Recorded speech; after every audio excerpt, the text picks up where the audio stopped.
Assalamualaikum warahmatullahi wabarakatuh. Salam sejahtera untuk kita semua. Salam sejahtera untuk seluruh saudara-saudaraku sebangsa dan setanah air.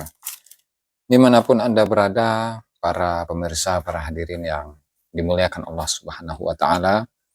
Kembali lagi bersama dengan saya, Abdul Aziz Yazuli, di channel ini. Dan pada kesempatan kali ini, saya akan sedikit mengulas ya, bagaimana perbedaan antara Wali Songo dengan NU. Dengan mengacu tulisan terakhir Kiai Haji Imaduddin Al-Bantani yang tulisan itu dimuat dalam website rminubanten.or.id dengan judul Ba'lawi dan Tasawuf Kuburan. Jadi kalau berbicara tasawuf itu kaitannya adalah dengan bagaimana cara seseorang untuk mendekatkan diri kepada Allah Subhanahu wa Ta'ala dengan menghilangkan rasa-rasa iri, dengki, serta penyakit-penyakit hati yang lainnya. Sehingga ketika dia itu menggemakan takbir Allahu Akbar, itu yang diagungkan adalah Allah Subhanahu wa Ta'ala. Tidak ada yang paling besar, tidak ada yang paling agung kecuali keagungan Allah Subhanahu wa Ta'ala sendiri, dan bukan menjunjung tinggi klannya atau keluarga besarnya atau kaumnya atau bahkan egonya ya. Sehingga kebenaran yang hakiki ketika dia memang benar-benar menjunjung tinggi kebesaran Allah Subhanahu wa Ta'ala, maka itu akan tercermin dalam perilakunya, dalam ucapannya, dan dalam perbuatannya. Sehingga ketika dia itu menggaungkan, mengumandangkan takbir Allahu Akbar, tetapi justru dia itu membesarkan dirinya, membesarkan hawa nafsunya, maka itu bukanlah takbir yang hakiki menurut pandangan ulama-ulama sufi. Sehingga dengan adanya kajian nasab sehingga menjadi polemik nasab Ba'lawi ini, yang tentu hal ini sangat mencerahkan kepada masyarakat-masyarakat di akar rumput, masyarakat-masyarakat bawah, di perkampungan, di pedesaan. Itu mereka akan menjadi orang-orang yang semakin cerdas untuk tidak mudah ditipu, tidak mudah untuk didawir, tidak mudah untuk didoktrin, sehingga hal-hal yang sifatnya itu doktrin, pemahaman-pemahaman yang melenceng dari keagamaan, segala sesuatu dikait-kaitkan dengan nama suci, nasab suci Nabi Muhammad SAW, itu pun akan hilang dengan sendirinya. Sehingga hal ini mengingatkan kita kepada bagaimana dakwah atau metodologi dakwah yang dilakukan oleh Wali Songo, yang kemudian oleh ulama-ulama NU itu dirumuskan dengan Islam Nusantara itu.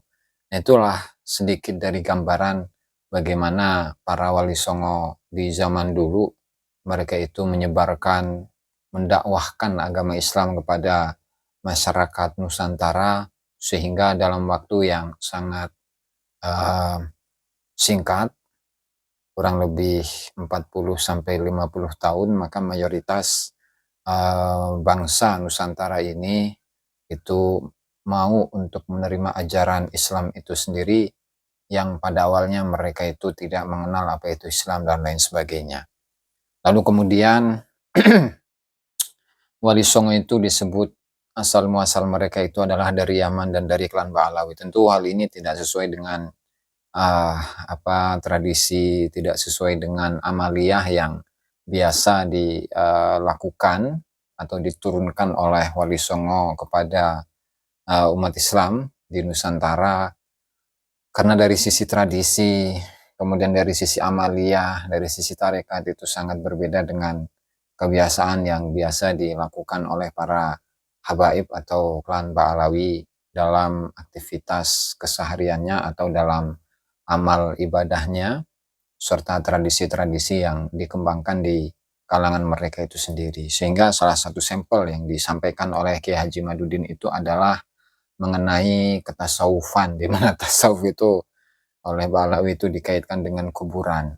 Maka untuk memahami secara lebih mendalam lagi, mari kita simak bagaimana ungkapan atau statement dari tulisan Kiai Haji Imaduddin yang dimuat di rminu.banten.or.id, di mana tulisan ini ya dimuat pada tanggal 16 Juni 2024. Ya, silahkan mari kita simak bersama-sama dengan judul Ba'lawi dan Tasawuf Kuburan beda dengan Kiai NU. Ya, karena memang kiai-kiai di Nusantara ini yang mayoritas mereka itu adalah keturunan dari Wali Songo, baik itu dari jalur laki-laki ataupun perempuan, mereka itu mewarisi atau mendapatkan warisan tradisi dari para Wali Songo yang kemudian itu sangat berbeda dengan tradisi yang biasa dilakukan oleh Ba'lawi, baik itu dari sisi tawasul ataupun yang lain sebagainya, tarekat ataupun yang lain sebagainya. Langsung saja ya, agar tidak berlama-lama, bahwa tasawuf yang diamalkan Ba'lawi berbeda dengan tasawuf yang diamalkan NU. Amalan tasawuf NU disebut tasawuf Sunni. Ia bermadhab kepada Imam Junaid al-Baghdadi dan Imam al-Ghazali. Tasawuf Ba'lawi, walaupun juga mengklaim sebagai tasawuf Sunni dan mengaku bermadhab Imam Junaid dan Imam Ghazali, tetapi dalam prakteknya lebih mirip tasawuf Syiah, terutama terkait dengan kegiatan di area kuburan. Nah, inilah yang membedakan antara tradisi yang dilakukan oleh ulama-ulama NU, kiai NU dengan tradisi yang dilakukan oleh para Ba'lawi ya. Begitu juga ketika kita menyimak, ketika kita menelusuri tentang tarekat Alawiyah yang dibawa oleh Ba'lawi, sesuai dengan apa yang disampaikan oleh Profesor Dr. Martin van Burinissen dalam salah satu seminarnya di UGM ya, Universitas Gadjah Mada Yogyakarta. Beliau menilai bahwasanya tarekat Alawiyah itu sebenarnya adalah sebuah tarekat yang memang hanya diberlakukan kepada internal mereka sendiri, dan itu memiliki tujuan bahwa untuk mengembalikan amjad atau mengembalikan keluhuran-keluhuran, keagungan-keagungan para leluhur-leluhurnya. Jadi itulah yang disampaikan oleh Profesor Dr. Martin van Briesen dalam salah satu seminarnya ya, yang saya pernah menyampaikan hal itu dalam beberapa video-video saya yang sebelumnya. Itu mengenai atau sedikit perbedaan mengenai tradisi bertasawuf dari kalangan para ulama-ulama NU atau KKNU dengan amalan tasawuf yang dilakukan oleh tasawuf Ba'lawi ya. KNU senang sekali berziarah. Kadang dengan rombongan besar membawa para santri. Kendati demikian, KKNU hanya sekedar berziarah saja beberapa menit, setelah itu selesai pulang. Berbeda dengan kebanyakan kaum Ba'lawi, mereka bukan hanya berziarah tapi juga mendirikan kuburan sebagai pusat kegiatan mereka, terutama pusat kegiatan haul. KKNU juga senang menghauli keluarga yang telah meninggal, apalagi jika yang dihauli itu adalah seorang tokoh. Hal itu akan dilaksanakan dengan melibatkan jamaah yang besar. Selain zikir dan doa untuk almarhum, juga biasa diisi dengan ceramah agama. Bedanya dengan klan Ba'lawi, haul yang dilaksanakan KNU dilaksanakan di rumah almarhum atau di pesantrennya, atau di rumah atau di pesantren para muridnya. Sementara haul-haul tokoh klan Ba'lawi dilaksanakan di area kuburan almarhum itu. Dalam haul tokoh klan Ba'lawi, kuburan tokoh itu akan dihiasi begitu indah dengan rangkaian bunga-bunga berwarna-warni itu disusun sedemikian rupa untuk menutupi sekujur kuburan tokoh itu. Selain kuburan, batu nisan pun dihiasi pula dengan bunga-bunga dan payung juga yang juga berbunga di sekujur tubuhnya. Selain bunga yang telah membalut seluruh kuburan, di atasnya akan pula ditambahkan bunga-bunga besar yang berwarna-warni. Di lantai sekitaran kuburan itu akan pula diletakkan bunga-bunga yang berdiri menjuntai, menambah kemegahan kuburan itu. Di dekat kuburan itu disiapkan sebuah mimbar. Dari mimbar itu akan diadakan acara sambutan-sambutan dari para tokoh. Lalu para Ba'lawi datang berbondong-bondong memenuhi jalan dengan bersama-sama menuju kuburan itu, kadang dengan bergandeng tangan. Untuk membedakan dengan lainnya, tokoh-tokoh yang dipayungi dengan payung-payung dihiasi bunga-bunga ketika berjalan menuju kuburan itu, nampak kebanyakan mereka menggunakan kacamata hitam dan sadar akan kamera yang men-shoot mereka.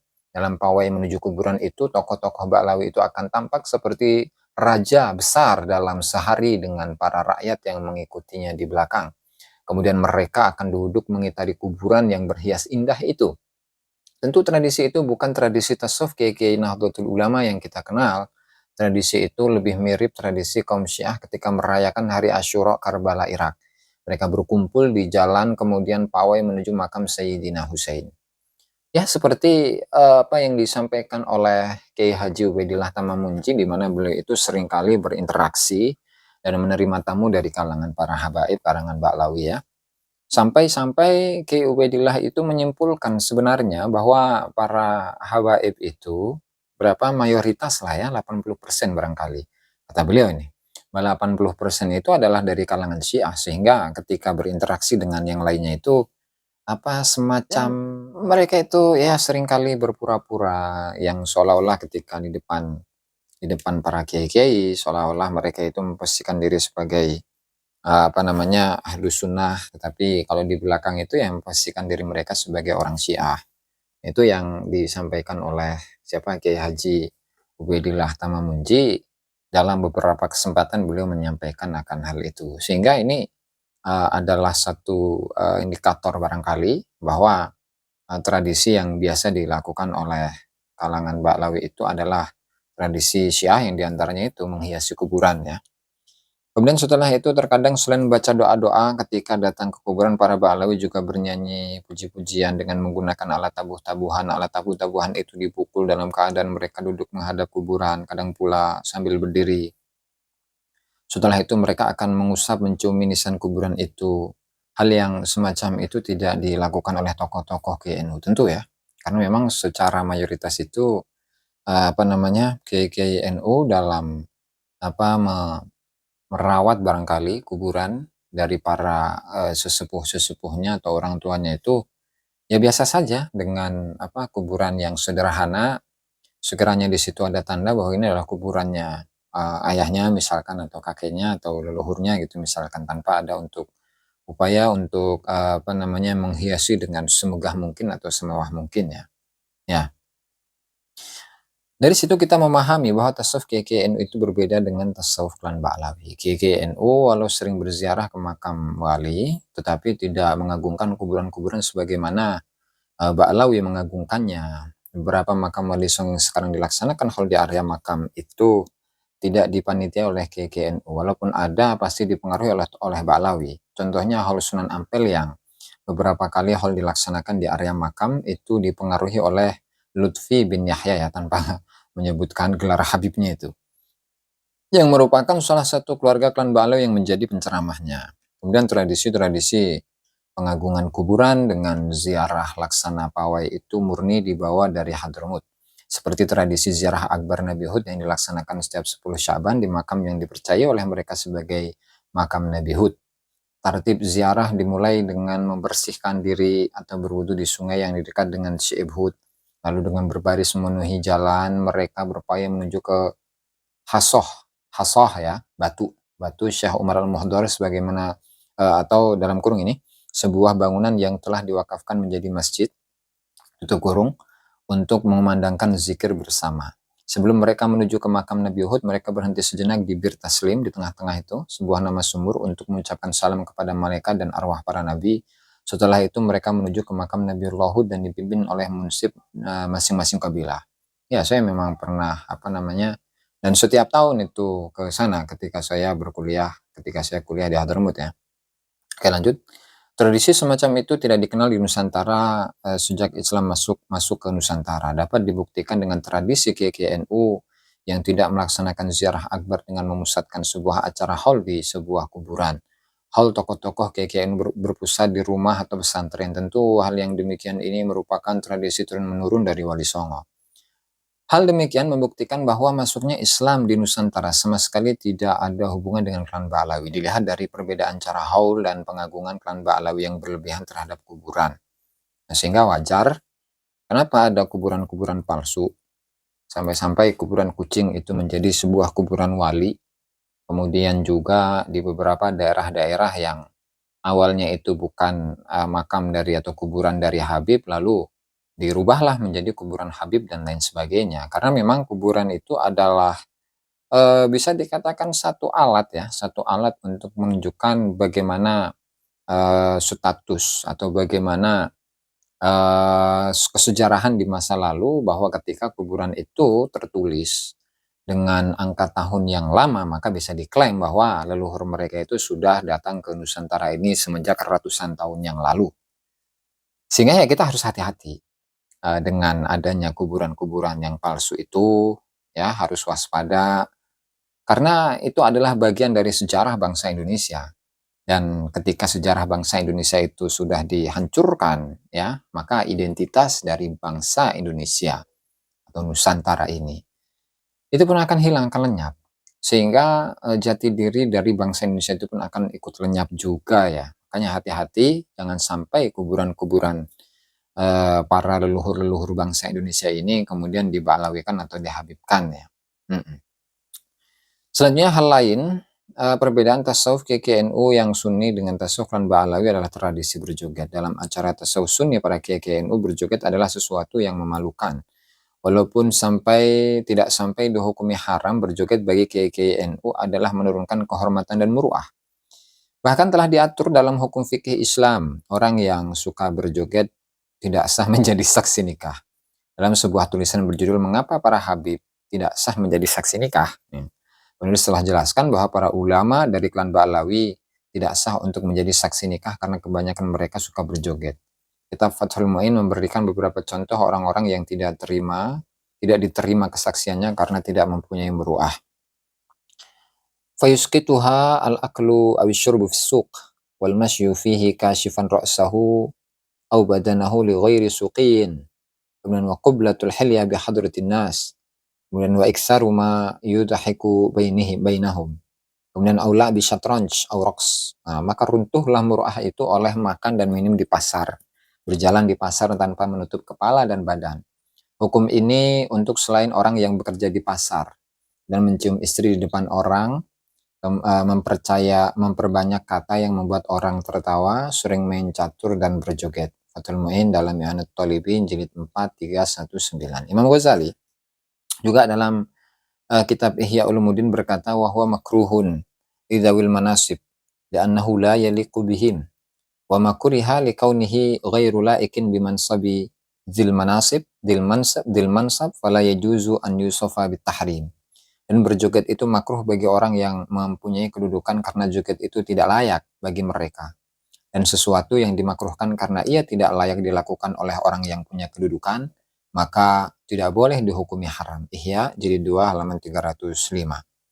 Imam Ghazali setuju bahwa berjoget bagi laki-laki tidak haram, tetapi ia makruh dilakukan oleh orang-orang yang mempunyai kedudukan tinggi di hadapan masyarakat, semacam ulama dan para pejabat.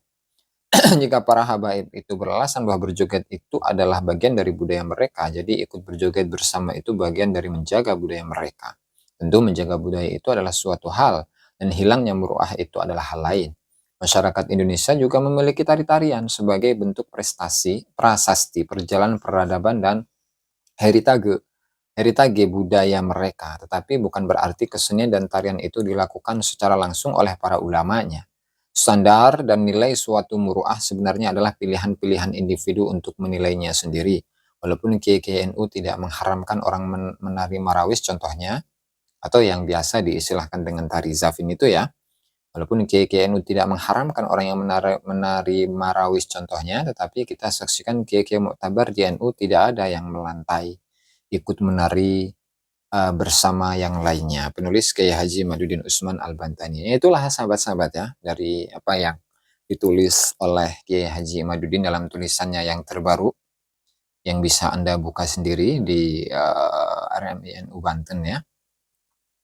Yang pada intisarinya adalah tasawuf yang dimiliki oleh Wali Songo. Tasawuf yang diamalkan oleh ulama-ulama NU atau KKNU itu sangat berbeda dengan tasawuf yang diamalkan oleh para habaib atau oleh para Ba'alawi. Sehingga hal ini tidak membuka sebuah kemungkinan bahwasanya Wali Songo itu adalah bagian dari Ba'alawi. Ya, meskipun di masyarakat itu sudah banyak yang mengklaim bahwasanya Wali Songo itu adalah Ba'alawi, Namun dengan adanya manuskrip-manuskrip yang baru, dengan adanya dengan dibukanya banyak manuskrip-manuskrip yang sudah berumur ratusan tahun yang lalu, itu pun juga menunjukkan bahwasannya Wali Songo itu bukanlah Ba'lawi. Karena memang klaim bahwa Wali Songo itu disebut sebagai Ba'lawi itu mulai pada tahun 1850 Masehi, sesuai dengan penuturan Kiai Haji Agus Sunyoto dalam bukunya Atlas Wali Songo. Kemudian menurut penilaian dari Martin van Briesen itu dalam bukunya Kitab Kuning Pesantren dan Tarekat, itu pun juga menyampaikan bahwa di Ba'alawikannya Wali Songo itu adalah pada awal-awal abad ke-20 ya, atau awal-awal tahun 1900-an. Sehingga di situ bisa dipastikan, bisa dinyatakan bahwa Wali Songo itu bukanlah Ba'lawi. Dan jika melihat dari tradisi-tradisi yang berkembang di kalangan Wali Songo atau di kalangan masyarakat Indonesia, itu sangat berbeda jauh ya. Barangkali itu saja yang bisa saya sampaikan dalam kesempatan kali ini. Terima kasih atas perhatiannya, dan untuk terakhir untuk menutup kajian pada kesempatan kali ini, saya ucapkan minal aidina wal faizin, kullu amin wa antum bi khair. Mohon maaf lahir dan batin. Selamat Hari Raya Idul Adha tahun 1445. Semoga berkah untuk kita semua. Wallahu al-muwaffiq ila aqwamit thoriq. Wassalamualaikum warahmatullahi wabarakatuh.